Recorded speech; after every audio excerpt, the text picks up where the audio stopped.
Hello, family. Welcome back to The Shift. This is your girl, Anitria Odom. And I told y'all that this week we would have a special guest, and we do today. My one and only, the love of my life, my husband of 22 and a half years. Give it up, y'all. Give it up. Give it up. Hey, Kate Diggity. Kyle Odom. hey. I welcome you to The Shift. Oh, thank you, baby. And today, I told y'all that we are going to talk about the fatherless child. Now, Kyle and I both did not have our fathers in our lives. We knew who they were, they knew who we were, but they didn't raise us. We were raised by our mothers, and he until 16. And then I was raised by a single mom. And so today, although both of us did not have our fathers there, we're going to talk about the fatherless child from his perspective, married to me, married to a fatherless woman. Okay, so Mhm. that's what we're going to talk about today. So, yo, look, I got my tissues just in case, he make a tear fall, a tear or two. And so, are you ready for this conversation? Yes, I'm Okay. ready. So the goal here, I pray that this is relatable. I pray that it brings healing, not only for me and him, but you too. Okay. And so if you guys find this interesting, share it, comment, tell me how you feel, and subscribe. We would love for you to join our community. So right now, we're gonna jump right into the conversation. The fatherless child, the fatherless woman.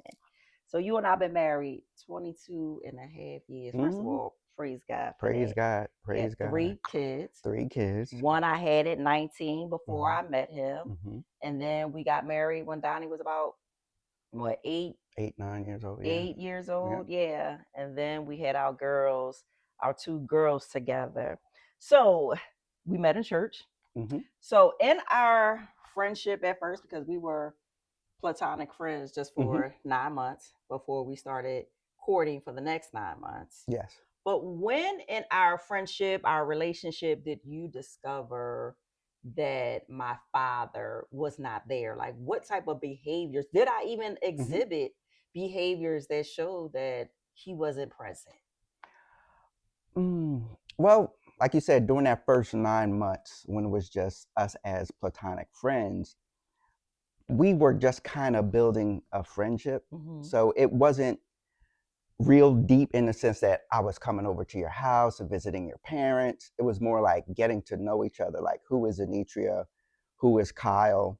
Obviously, I knew that there was Donnie, and I knew that you were very protective Yeah. of making sure that whoever you were having friendships, relationships with, Mm-hmm. especially men, you weren't bringing them around Right. your son Right. No, I didn't because you do that. didn't want to establish something where his mom is seeing men in and out her Exactly. life. So I definitely respected that. So to that point, it also kind of kept us from visiting your dad or visiting your mom, just in those early stages. But as it grew, like you said, and we got to the point where I had confessed to you, hey, listen, I think I want to be more than just a friend. Right. And then it moved into, okay, well, now I'm meeting your family. I'm meeting your father. And I just kind of noticed, and for most people who know me, and as you know me, babe, I'm kind of quiet. I'm to Yes, myself. very. I kind of, in that quietness, is a lot of observations that Mm-hmm. I'm doing. I'm kind of paying attention, seeking out, looking, trying to learn, trying to establish what's going on. And I noticed the relationship between you and your father. It Mm-hmm. was it, it was different. It was kind of at I'm trying to find the right words. At times it was contentious, Mm-hmm. but Yes. then it was playful. Mm-hmm. There was Mm-hmm. this brotherly, sisterly thing that I Correct. saw a lot of. But then I did see that, there were times when, you know, um, he may do things Mm-hmm. that would, trigger something in you. You may get upset. You may be disappointed. You may question, like, well, why and how come, to some of his actions and, Right. and behaviors. And I was Right. still kind of sitting back like, oh, okay, that's different. Because like you said, I didn't grow up with my father present in the household. My parents Mm-hmm. had gotten divorced Yeah. when I was relatively young, about 3 or 4 years old. My dad then remarried. I didn't see him for a while, but then around like 15, 16, he and I reconnected. So I had him in my life ever since 16, but he did not live in the same city. So it was that distance thing. So there was a lot of that. But in your case, what I noticed was even though that you guys lived in the same city, had opportunity to see each other, there wasn't a lot of it, like Right. during like your childhood days. And I do remember, okay, as we're getting closer, more stories start coming up. You start telling me about your Yeah. dad. You start telling me about instances and things that would happen. And I remember one thing clear. You told me how one day you were waiting for your father to come and get you because you were supposed to be going to go get school shopping or school clothes or something like Yeah, that. I had actually went over his house. My Yeah. mo- my mom didn't let me go over, and Mm-hmm. this time he told her, "Well, I'm going to take her school shopping." Mm-hmm. So my mom was like, "Okay," because she struggled. He wasn't paying child support or anything. Like she just did it all by herself. Mm-hmm. And so when he said that he was going to take me school shopping, she was like, "Okay, well, you can go this weekend." Mm-hmm. Yeah, and then I went Friday, nothing. Saturday, nothing. Sunday, I was like, all right, Dad, it's almost time for me to go home. When are we going school shopping? Mm-hmm. Then he said, oh, Diane has the money. Diane was his wife at the time. She's deceased now. And I went up to Diane, my dad said, you got my school money. She was like, what? I don't have no school money. She knew nothing about it. Mm-hmm. And then I came down to tell him, like, Diane doesn't have it. And I couldn't find him at first. So I went in the basement. I looked all around the house, found him in the basement, in the dark, sitting in a chair in the middle of the basement, crying because at that time he was on drugs. So he had Mm-hmm. used up my school money, Mm-hmm. for his drug use or whatever. So yeah, it was a lot of challenging Mm-hmm. situations and a lot of stories. My father, we lived in the same neighborhood. We both lived in North Philly. It was actually walking distance, but I didn't see him that often. Mm-hmm. He ran the streets a lot. And then the times he did, he would come get me, take me to like his baseball games, or take come get me and take me to his mom house, drop me off or whatever. But it wasn't like long periods. Like we didn't spend a lot of quality time, together. Mm-hmm. And so I know when you and I got together, I was very independent, Mm-hmm. very guarded, Mm-hmm. to the point where in my mind I said, if I stay like this, by the time I let my guard down, this man going just go ahead and find somebody else. Yeah, and I think that was intentional. That was your self-defense mechanism Mm-hmm. that I recognize because just like you said in that story, that you would get your hopes up like something was supposed to happen, like there were Mm-hmm. plans made. You thought you were going to do something with your dad, but then it didn't happen. Right. And then there were more stories where the follow through just wasn't there. Right. Like, oh, I'm gonna do X, Y, and Z, but then it didn't happen. Mm-hmm. So I could see early on, like, oh, okay, she uses that as a coping mechanism, a defense to protect her from being hurt. Because when our parents tell us that they're going to do something, we expect it. Right. We get excited and we think it's going to happen, and then when it doesn't happen without an explanation, or it continues to happen, Mm-hmm. you say, you know what, that's hurtful, that's painful. I need to protect myself from that. So that was one of the things that I did notice about you when we first, started getting closer, in the What courting made stage. you continue? Because you kept the pursuit. Hmm. I will say you kept in it for a long time because well, I mean, it was that's how I was, Yeah. very protective of myself Hmm. because what happened was I ended up becoming what I needed for Hmm. myself. Hmm. I didn't have that father figure to protect me. Yeah. And my mother and we're completely different. I'm very aggressive. She's, very quiet, very passive. So I became what I needed. I Hmm. became my protector. I became my provider. I became my guidance. Hmm. You know what I mean? And so I had to figure these things out on my own. I had to figure life out alone, Hmm. and so how did that make you feel? Because I'm pretty sure, and I know for sure because you said it early on in our marriage, and even when we were our courtship and being engaged, that I make you feel like you're not needed. Mhm. Mhm. Yeah, and by nature, I'm a giver, Yes. a protector, especially of those that are dear to me, Mm-hmm. that I love and that I cherish. Anybody who knows me knows that. So my natural tendencies are to help and to give and to do. So I remember there was one time you had just got your house. You had just got a new house. You were moving out. You were getting your own place, and you said, "Oh, I got to get this furniture." You wanted to furnish the house, and Right. you was like, "Oh, I got to get a new bed." And I was I like, remember this story. and then she was like, "I got to get a new bed," and I was like, Mm, "Okay." I was single. I didn't have any kids. I had a pretty decent job. I was living right. on my own, so I had some extra money. So I was like, "Oh, well, let me help her get her bed. She needs this to move into her house. Her house. I'm excited for her. I'm excited that she got her first house at such a young age." So I gave her a card that had, what was it, 500? I don't It, remember. That was like 25 it, years it, it was ago, like maybe. 25 years ago, but it was Yeah. definitely enough to It get, was 25 years ago because I was 25 when I moved into my house and I'm 50 now. yeah. So, yes. So I gave her a card. Um, and I remember this. I went to the bank and I wanted to make it crisp bills so that it would be easy. So Money is money. I It's, got it's all I the got same. because I didn't want it to like fall out. So I got five $100 bills because I was like, this should be enough for a bedroom set. So I gave you the card, and then as you got it, you was like, oh, thank you. And then as you opened it up, the first thing you saw was the money, and your whole attitude Yeah, changed. I remember And that. it I, turned I into did. this, what are you doing? You trying to buy me? You trying to You trying to pay sleep sleep with with me and all me? of this? And I'm thinking to myself, Yeah. where did this come from? Yeah. Because I was just trying to help because Yeah.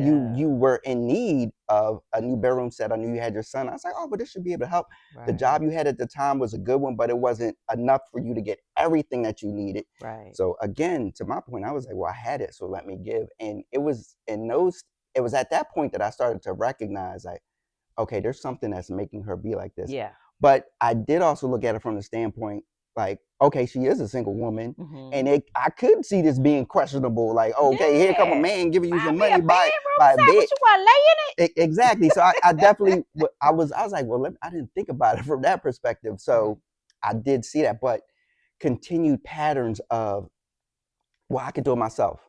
I could do it Yeah. myself. And Yeah. for me to be a natural helper, I was like, okay, that was kind of against my natural flow of things.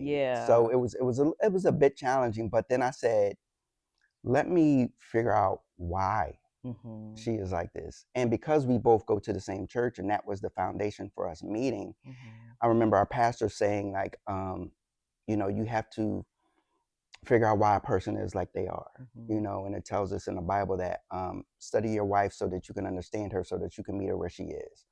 And I was like, okay, well, what makes her act like this or respond like this?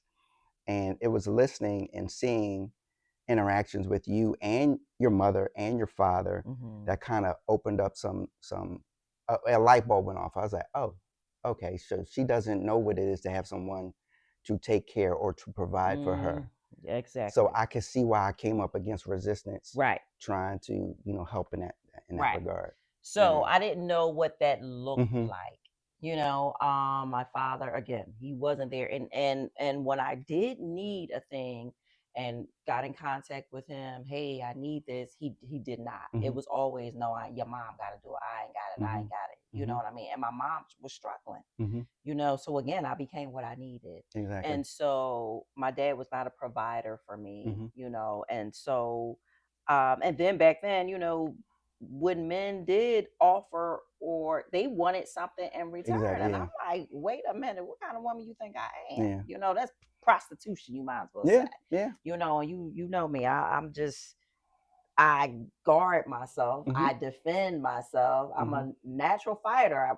Mhm. So I was like, wait a minute, he think he's slick. Mhm. Just because of my dysfunctional mindset. My father didn't teach me the type of man that I should allow in and what to expect Mhm. of a provider Mhm. and all of that. So what were some of your concerns when it came to my behavior and just not having that father figure? Was there anything that really stood out to you? Like, wait a minute, I'm not sure about this. Well, in the beginning, because I learned so much more once we got married, Of you course, know, yeah, because now we're under the same roof. under the same roof. And Mm-hmm. then it really helped once we had children, Mm-hmm. because for me, I didn't grow up in a big family. It Okay. was me, my Yeah. mom, my grandmom, and my great grandmom. So that was it. There was no brothers and sisters in my house. There was no sisters in my house. So I didn't see that interaction of um, this is what it's like to have to worry about somebody or learn about somebody. It Mm-hmm. was always just me. And this shapes kind of the conversation. For those who don't know, my mom passed when I was 16. So, and my dad wasn't in the same city. So I was growing up with my grandmom, and she was older. So it was that age gap, that generational gap type of Yeah. thing. So I Yeah. kind of grew up by myself Yeah. in the sense Yeah. that, okay, I had to make my own decisions. I had to make my own way in life, because I was 16 at the time, had 2 more years of high school, then I went to college. So I was doing all of this adult stuff Right. at such a young age. So that made it a little bit interesting in how I dealt with people. Mm-hmm. So in dealing with you, and then to my point of once we had our children, is when I really realized, oh, this is what a daughter needs. This is what, From your from perspective. my perspective, because Okay. I didn't know what a daughter needed from a father. Got you. Because again, I didn't have someone around show me, one, what a father was, just Yeah. father, Yeah. period, let alone how a father treats a daughter versus how a father treats a son, because there is a difference. Yeah. Um, And how a father shapes how a father her shapes, daughter. and Yeah. one thing I His actually daughter, rather. wrote some notes. Okay. The role of the father, specifically when it pertains to daughters, is it builds their confidence. Yes. That's the Yes. first Yes. thing he's Yes. supposed to do. He helps Mm-hmm. shape her sense of worth. He helps provide emotional safety. Yeah. That He right there. he models healthy relationships, Mm-hmm. and he helps her to create boundaries Mm-hmm. in life so that she knows how to protect herself. So, like you said, you had to do all of that by yourself. Mm-hmm. So there was probably overcompensation in certain things, like I got to protect myself. So that boundary thing became really strong, It a was. strong stronghold. And I Yeah. was like, well, how do I get past this just to get to see her um, as she is? Because as you said, you do have a rough exterior, especially for those who may not know you. Right. Right. Especially when I Right. first met you, it was like that. But I did see some glimpse, and I think this was definitely the Lord. I know it's the Lord. He was showing me the softness. He was showing me that inner side of you, Right. because on our first date, obviously, we went out on a date. We had a great time. We went to a show. We went to dinner. But on our second date, I remember calling you, and I was like, what are you doing today? I'm trying to be all Mac Daddy smooth. Like, hey, girl, what you doing today? And your response was, I'm going to a homeless shelter to feed the homeless. And that shook me to my core in the sense that, wow, she's going to a homeless shelter. That said a lot about who you were as a person. Mm. Okay. And that interests me. And that really made me say, wow, I want to get to know this person, because I Right. didn't know anybody who was doing that. I've always heard of Mm. it. I would see the church doing it. Right. But this was something you were just willingly, voluntarily doing on a Right. Saturday. Right. And I was like, wow. And it was in those moments, because I went with you, because you called Yeah. me. You was I like, you want remember. to go? Yeah. Yeah. And it Yeah. was Yeah. aggressive. Like, I'm going I to go was feed the like, homeless. meet You me want to go? there. What you doing? Yeah. Oh, okay. Yeah. So I met you, and I saw how you interacted, and I saw how you were giving so much of yourself. And another thing to that point, you were part of the ministry at our church, and you were part of the cleanup ministry, Yeah. The helping hands. the Yep. helping That's what it hands was clean. called. And Helping that was hands. like after service, you going around through the pews Cleaning and you up the picking up trash, trash and nasty tissue. tissues. And Yes. I was thinking to myself, wow. And from the perspective of where I was like, this beautiful woman, she picking up trash. That Yeah. says so much more to who you were as a person, Mm. that made me interested in you. Mm-hmm. And that was what made me, I was like, okay, well, what's this hard persona that she puts up? Why is that? Because I see she's a great person on the Mm-hmm. inside as I was getting to know you. Yeah. So that was interesting to me. So that's what made me to continue to, I got to see what's behind this hard Mm, exterior. Well, I thank you. I thank you because um, you were completely different from what I ever dealt with. I mean, you are completely Mm-hmm. opposite of my father, Mm-hmm. and of, people that I may have encountered in the past. I mean, completely, like, just completely out of box. It was different for me, Mm-hmm. and in my mind I kept saying, what does this man want with me? When I would be in church and after service, I'm talking to somebody, you would walk up and stand there, and I'm like, is he for you? And they're like, no, he must be for you. And then you say, small talk. Mm-hmm. Wasn't church good? I'm like, oh, okay, yeah. And I kept thinking every Sunday, what does he want? Because I knew from the beginning that you and I were completely opposites, Mm-hmm. which I appreciate now Mm-hmm. because I believe that we definitely balance, We do. one We do. another, and so you showed me with my children, our children, what a father is. Mm. And one of the things before we even had children, one of the things that really stood out with you that I never received from anybody, and that was the level of patience that you had for me. And I was just like, oh, wow, okay. Like, maybe we can be good friends. Good friends. Yeah, good She was friends. like good friends. Right. And so early on, because I know our marriage is completely different now, which Mm-hmm. I am so grateful Mm-hmm. to be in this space, and we've been here for years now. Mm-hmm. It's not the yelling, because I know when we first got married and everything, because I was so independent, because I had so much on my shoulder, it was like, no, this has to be my way, this is the way that you do it. And because I'm aggressive by nature, and so I know that we bumped heads a lot, Mm. in the Yeah. beginning. So how was it for you in the beginning with my personality, as far as, I know I wasn't like a real argumentative kind of person, so I would shut down because I said what I said and I'm done. Mm-hmm. Mm-hmm. Because that communication, just learning from my father or my parents how to deal with conflict, how to communicate. Now we gonna sit down, we gonna talk it all the way out, Mm-hmm. and that took the Lord. That took just being in the Word, from the pulpit. I'm gonna Bishop Gilbert Coleman. He did a lot. Mm-hmm. He was that father figure from the pulpit, not one on one, but from the pulpit. And it made a world of difference in my life. But I know that, coming together, my communication skills wasn't the best. I know I can shut down and act like, get real cordial. Yeah. I Yeah. would. Yeah. I Yeah. would get Yeah. really cordial. Yeah. And how was that, for you? Like, what behaviors did you say, yo, this from childhood? This from her dad just being Um. absent.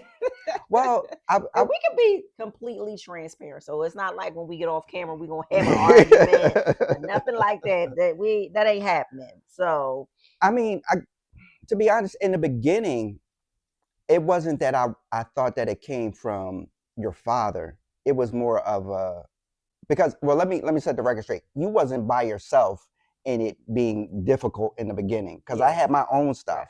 I had stuff as you mentioned early from when I was young that I didn't know I had issues with. I yeah, had yeah, yeah, daddy stuff too with him not being present, right, but I didn't know that until later. right, So it wasn't like you were the sole one and I was this great person on the side dealing with Anitria. No, it was we was both dealing with each right. other.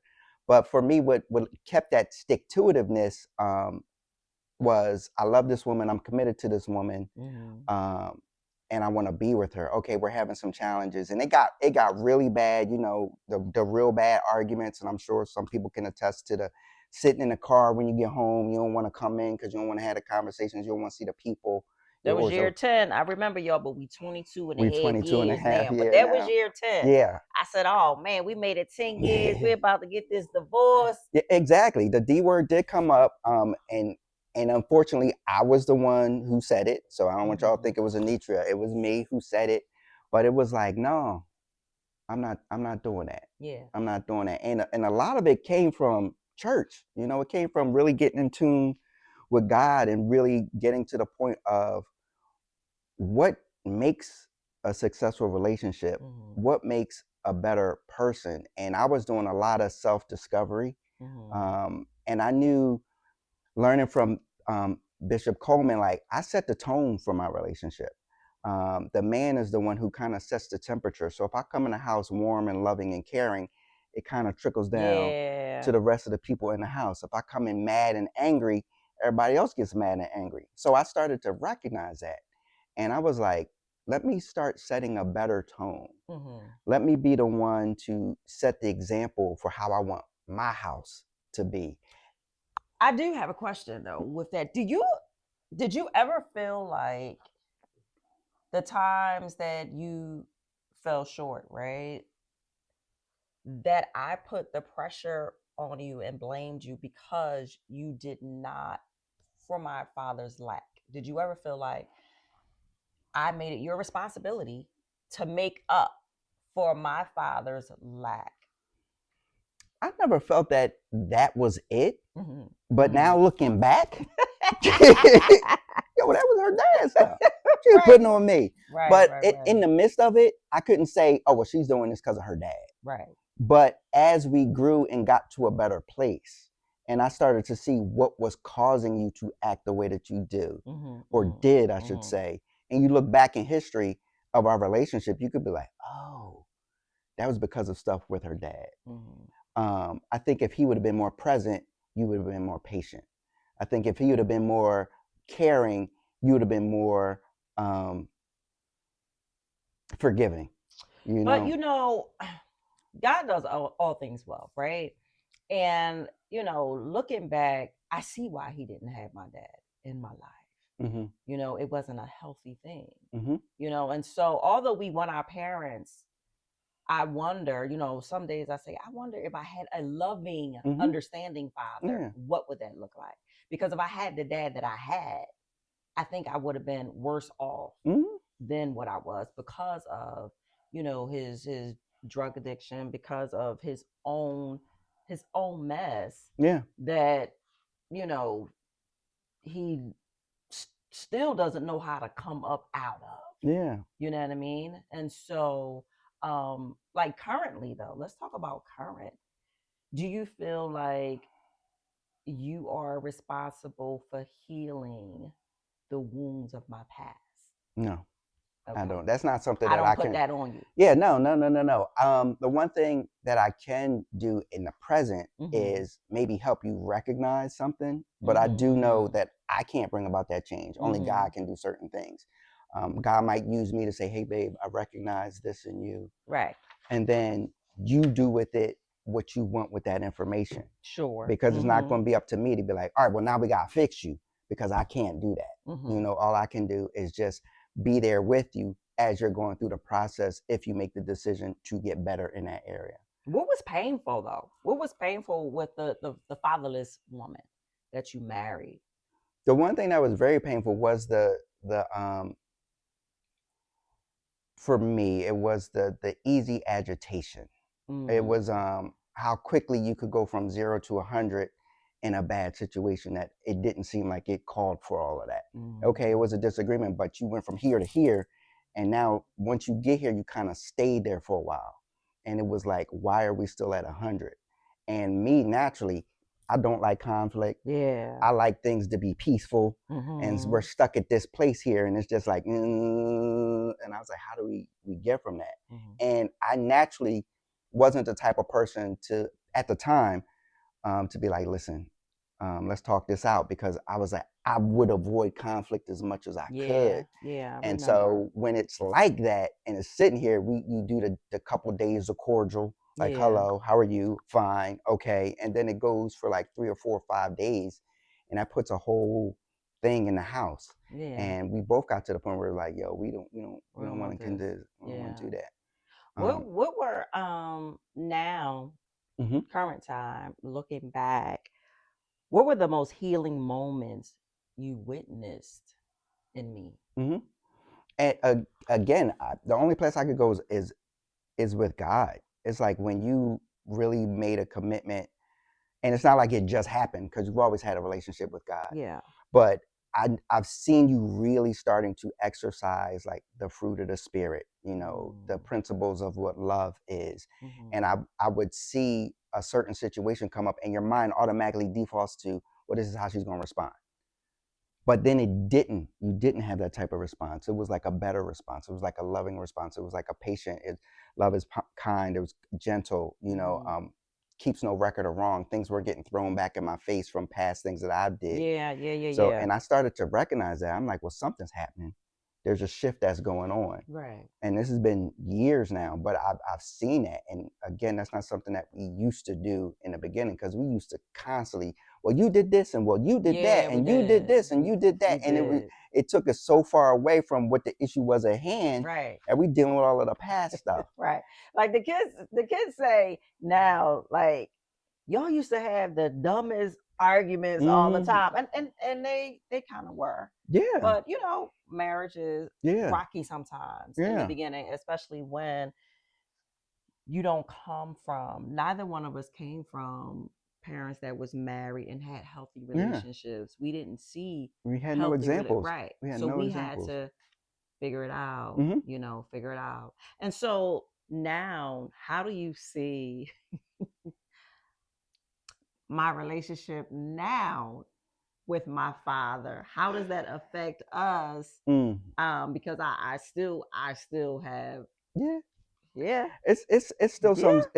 it's still some stuff there, but I think Hmm. there's more maturity on your side in Hmm. that, yeah, it might trigger you, yeah, it might upset you, um, but I see that you deal with it better in that one, you'll talk it out with me, two, you'll go to the Lord and be like, Lord, and you're more open to listening to what may be the cause. Because Right, one of right, the right, things right. that we recognize is a person is the way that they are based on what made them that way. Hmm. Now, just because they're made that way Hmm. doesn't mean it's right. It just Hmm. means they're made that way. So the experiences that your dad may have had, the things that he's gone through, led him up to be the type of person that he is. That doesn't mean he should just be given carte blanche and grace to be forgiven and Yeah. everything without consequence, because there's still consequence that comes from that. But we have the opportunity to choose how we respond Right. to the foolishness that may come from those situations. And I see you making better choices, Yeah. you know. So what helped me was, back in the day, it was, well, that's your dad. That's your dad. Mm, So we were made to feel like we just had to put up with the nonsense mm-hmm, just because that was, and that the emotional abuse, mm-hmm, even, just, he has a bad habit of walk in and say something stupid or disrespectful mm-hmm, or an insult before saying something nice. You mm-hmm, know what I'm saying? And so it was like, oh, you got it. That's your dad. That's your dad. But then I came to the place of, wait a minute, I don't. mm-hmm, There's a thing called boundaries mm-hmm, that we have to put up, mm-hmm. in order to keep my peace. You know what I'm Exactly. saying? And so if you want to come around, Gotta this respect is the boundaries. exactly, this is what's required. Yeah. When you act outside of this is what happens. Mm-hmm. And so I'm still moving in that Yeah. space. Yeah. I'm learning that space because before it was just like, oh no, that's your dad. So now I'm praying and praying. I'm still praying now, Mm-hmm. but Father, he in your hands. Exactly. And so it's like I don't have to put up with it. And that's one of the things that is helping. And I know too that I felt like I even had to protect you back in the day because I'm such a protector from him and his foolishness, Mm, because I never wanted you to feel like you were in the middle. And I struggled with that too because he would do such disrespectful things mm-hmm. and things that was just like, yo, what's wrong? What's Yeah, wrong with I you? do remember that. Yeah, you know what Yeah. I mean? And so it's like I'm learning now because those I always tell you, listen, the word is triggered. So it still does Yeah. some areas, but you've helped me Mm-hmm. a lot Yeah. concerning him. And you keeping your peace even when he acts a fool and acts a fool towards you, that showed me, it really did, it showed me how to respond. Because my father, as you know, was never a father. I had to call him dad because he's dad, but it's never a dad. You know what I mean? Yeah, He in that definition, yeah. right, never set me down and poured any. He doesn't have it to give, and that's okay. Mm-hmm. That's okay. I don't know his background, and he doesn't know his dad and all of that. But you really stepped up to the plate, and just showed me what a father really is. And I was just like, wow, like this is amazing. And that's why God does all things well. Mm-hmm. He gave me what I needed, Yeah.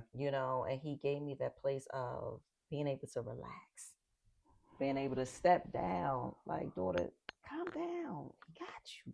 I gave Yeah. you somebody that truly loves you for you, all your flaws, all of this and all that, listens and that really cares about you. You know what I mean? So Yeah. how does that make you feel that I have become vulnerable? Because that was the hardest thing Yeah. for me, to be vulnerable with you, to just let that guard all the way down. Even, through the years, even 10 years in, I was like, oh wow, you still, I was like Yeah. this, Yeah. you know.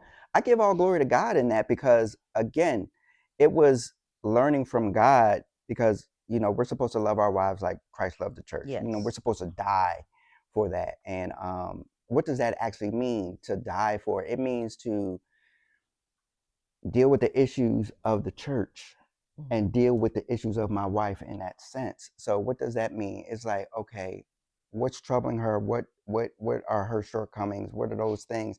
I'm supposed to die to that and show in my actions what it's like to deal with those issues. Like you said, I would show a peace, Hmm. and that was intentional because yeah, there were times when I didn't want to be peaceful. Yeah, yeah, I yeah, didn't want to yeah, respond in that way, but I was trying to be obedient to the Lord because He was like, "This yeah. is what I'm requiring of you."